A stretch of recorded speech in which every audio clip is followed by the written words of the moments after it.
ഇന്ന് നമുക്ക് ടൈഗർ ജിലേബി എന്ന് പറയുന്ന വളർത്തുമീൻ കൊണ്ട് നല്ലൊരു ഫിഷ് ഫ്രൈ തയ്യാറാക്കി എടുത്താലോ. ഫിഷ് ഇതുപോലെ ക്ലീൻ ആക്കി ഒന്ന് വരിഞ്ഞെടുക്കാം.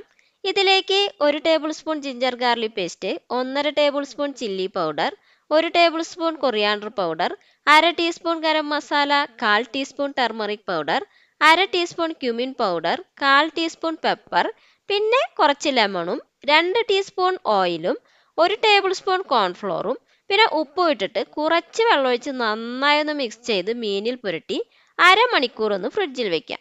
ഇനി ഒരു പാനിലേക്ക് വെളിച്ചെണ്ണ ഒഴിച്ച് ചൂടായി വരുമ്പോൾ മീനും കൂടി ഇട്ട് കൊടുത്ത് അടച്ചു വെച്ച് ലോ ഫ്ലെയിമിൽ ഓരോ സൈഡും ഒന്ന് വേവിച്ചെടുക്കാം. ഇതിലേക്ക് ബാക്കി വന്ന മസാല കൂടി ഇട്ട് എണ്ണയിലൊന്ന് മൂപ്പിച്ച് മീനിൽ പുരട്ടി നന്നായിട്ടൊന്ന് ഫ്രൈ ചെയ്തെടുത്താൽ നല്ല അടിപൊളി ടേസ്റ്റി ആയിട്ടുള്ള ഫിഷ് ഫ്രൈ ഇവിടെ റെഡി. അപ്പൊ എല്ലാവരും ട്രൈ ചെയ്ത് നിങ്ങളുടെ സപ്പോർട്ടും അഭിപ്രായങ്ങളും അറിയിക്കണേ. ഓക്കെ.